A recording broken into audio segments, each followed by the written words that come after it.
merupakan center of gravity dari sebuah pertempuran itu.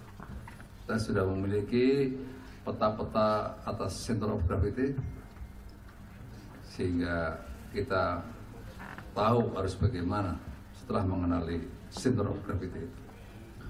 Berikutnya, konsep kami adalah konsep yang selalu mendahului, tidak mau fotokopi.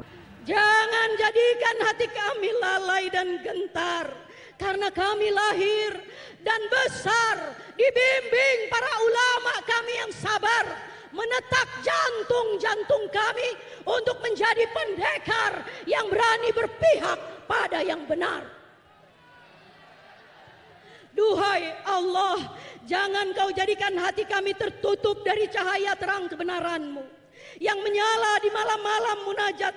Saat Engkau turun ke jagat dunia, telah Engkau bersaksikan kami tegak berdiri, ya Allah. Kami meminta, menangis hingga basah sekujur diri kepadamu. Seluruh harapan kami dambakan. Akan Engkau tolong atau Engkau binasakan, akan Engkau menangkan atau Engkau lantakkan. Itu hak-Mu. Namun kami mohon, jangan serahkan kami pada mereka yang tak memiliki kasih sayang pada kami dan anak cucu kami. Dan jangan kau tinggalkan kami dan menangkan kami. Karena jika Engkau tidak menangkan, kami khawatir, ya Allah. Kami khawatir, ya Allah, tak ada lagi yang menyembah-Mu, ya Allah. Izinkan kami memiliki generasi yang dipimpin oleh pemimpin terbaik dengan pasukan terbaik untuk negeri adil dan makmur terbaik. Baik, gini, maka tidak ada yang menyembahmu di muka bumi.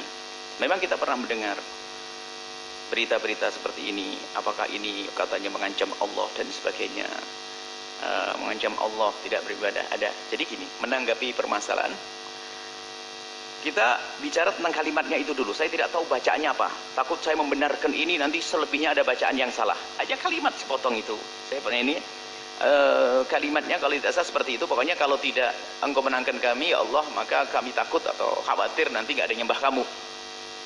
Nah, ini kalimat ini saja, terlepas dari siapa yang membaca, di mana tempatnya, kalimat sebelumnya dan setelahnya apa, supaya tidak, jangan sampai kita membenarkan atau menyalahkan satu nanti ditarik ke yang lainnya.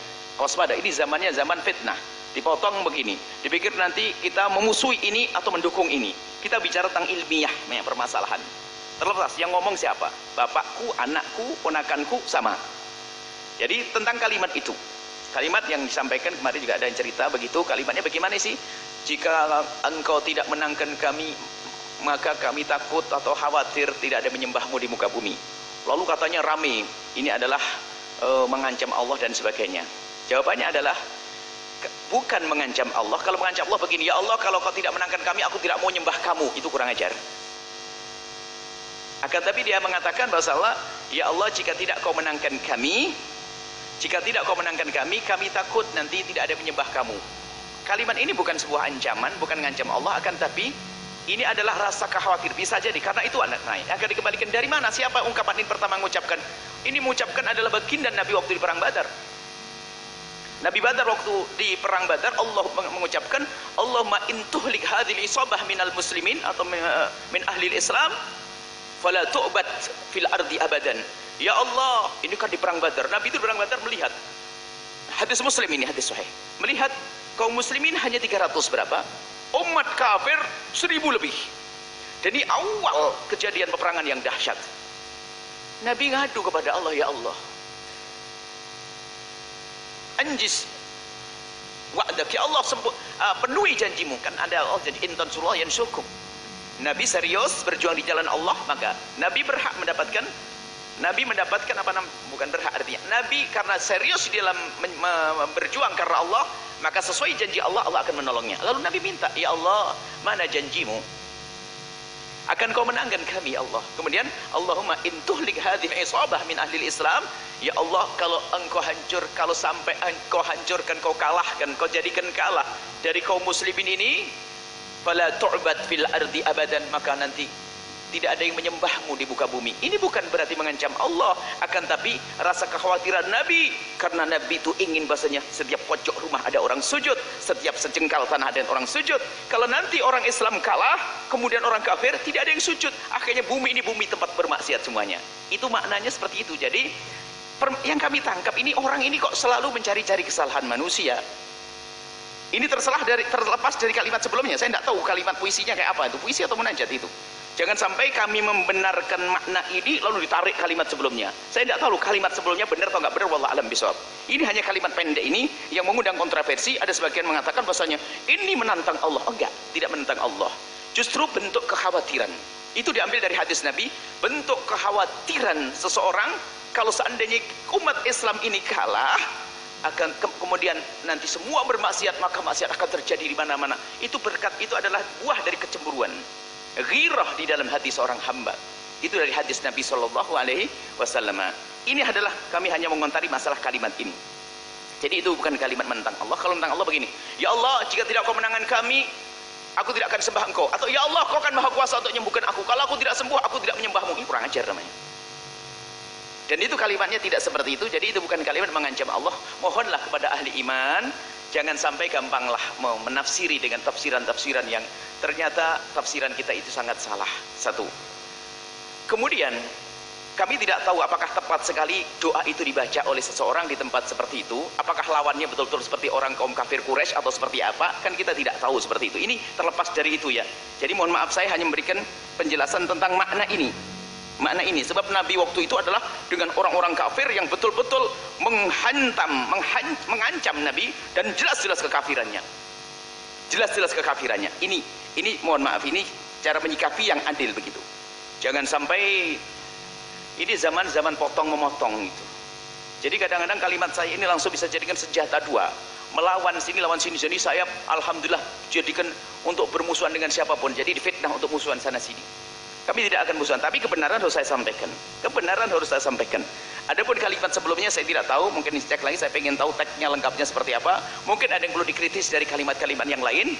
Mungkin kalimat yang lain. Ini hanya kalimat ini saja yang perlu kami jelaskan, bahwasanya itu tidak menantang Allah, karena kalimat itu pernah diucapkan oleh baginda Nabi SAW dengan rezeki Allahumma intuhlik hadhil isabata min ahlil Islam fala tu'bad fil ardi abada. Hadis riwayat Imam Muslim dan Imam Ahmad ibn Hanbal. Baik. Kemudian dia sampaikan di khalayak ramai. Khalayak ramai adalah diajak berdoa bersama. Ya sah-sah saja kita berdoa sama. Cuman himbauan, lagi-lagi himbauan, alangkah indahnya jika di kalangan ribuan orang semacam itu yang membaca adalah seorang laki-laki dengan suara berwibawa dan seterusnya. Ini hanya himbauan ya. Artinya ingat, jangan saja ini bahan kritikan, bahan hantaman juga. Himbauan, alangkah indahnya jika wanita-wanita solehah nanti adalah berdoa menangis di rumah, di tempat-tempat yang udah bapak tidak misalnya. Ini himbauan, karena kami cemburu. Kita pengen umat Islam, wanita muslimah, kaum muslimin semua adalah di tempat-tempat yang terhormat, yang mulia. Dan itu bukan tempat tidak hormat, bukan. Alangkah indahnya jika yang membaca nanti, kan puisi sudah diketik, asal yang ngarang siapa saja nggak penting, atau puisi munajat dibaca oleh siapa, ini adalah himbauan. Baik, kemudian setelah itu kami ingin bahwasanya permohonan itu adalah memang betul-betul khusyuk. Selalu kami sampaikan.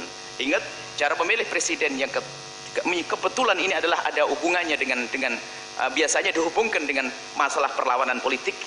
Ini suami yang kritik dan yang dikritik ini biasanya ada urusan pembelaan yang atas nama Allah. Bisa saja mereka membela karena Allah secara sesungguhnya, dan juga ada mengatasnamakan Allah untuk sebuah tujuan yang tidak baik. Karena siapa yang tahu hatinya seseorang? Tapi kami akan benahi di sini bahwa cara memilih presiden yang keempat dan kelima adalah yang keempat. Yang keempat, apalagi kalau kita punya acara-acara khusus.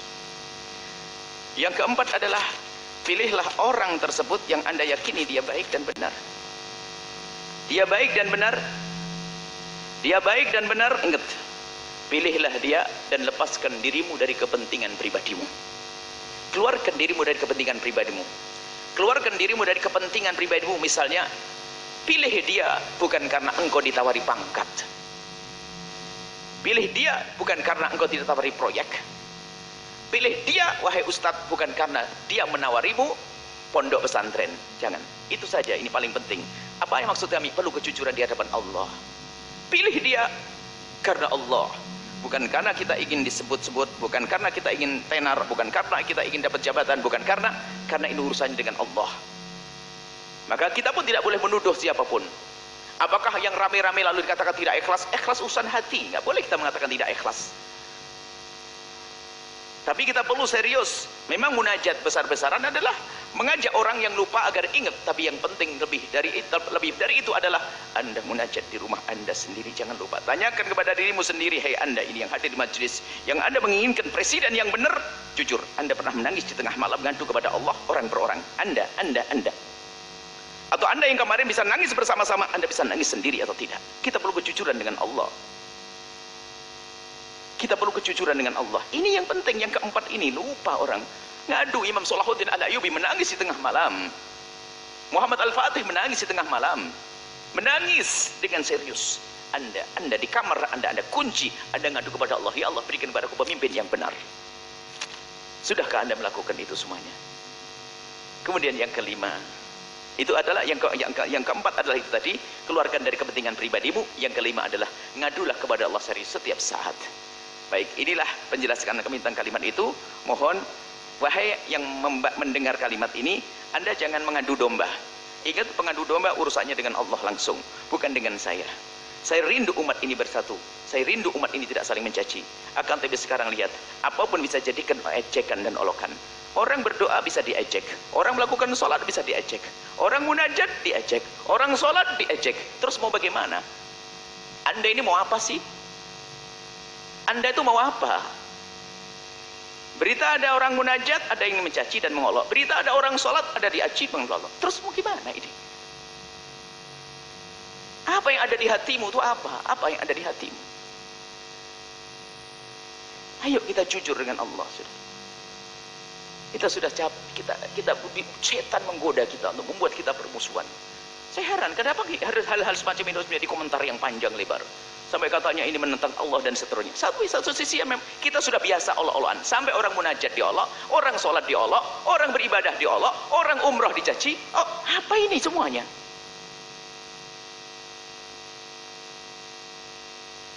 Bukankah dikatakan kalau ada orang dia melakukan kebaikan, tidak boleh kita suudon orang melakukan kebaikan. Kalau sudah melakukan kebaikan nggak boleh suudon. Ada orang sholat nggak boleh kita suudon. Oh, sholatnya karena pengen diambil menantu, nggak boleh. Munajatnya karena indah aja. Kita husnudon dengan ibadah seseorang. Selesai. Tapi sekali hebat. Kebaikan pun apalagi kejelekan. Kebaikan pun jadi bahan untuk macam-macam yang punya kepentingan, untuk viral di YouTube. Apalagi, waduh, setan viral namanya. Innalillah. Sudah tidak usah diviralkan begini, tutup saja, penting orang paham, selesai. Nah, inilah yang perlu kami hadirkan. Kami jadi sedih kadang-kadang. Apa yang jadi masalah? Apa ini orang munajat kok? Kalau tadi nasihat kami, hendaknya wanita itu hanya nasihat agar lebih baik lagi. Apa yang salah dari kalimat ini? Wong ini dari Nabi SAW. Kemudian sisi lain ada orang gampang menurut. Ini kelompok ini sudah intai mengintai. Umat Nabi Muhammad intai mengintai. Maka kami himbau kepada siapapun, ayo, jika Anda berbeda dengan seseorang, sadari dia adalah umat kasih Allah Nabi Muhammad. Anda berbeda dengan dia, doakan dengan doa kebaikan. Kalau memang parah kesesatannya, Anda doakan, ya Allah berikan petunjuk kepadanya, berikan bimbingan kepadanya, tanpa harus Anda ikuti dengan bermacam-macam caci maki dan olahan dan ejekan. Semoga Allah menjaga hati kita semuanya, mengampuni kita semuanya. Wallahu a'lam bishawab.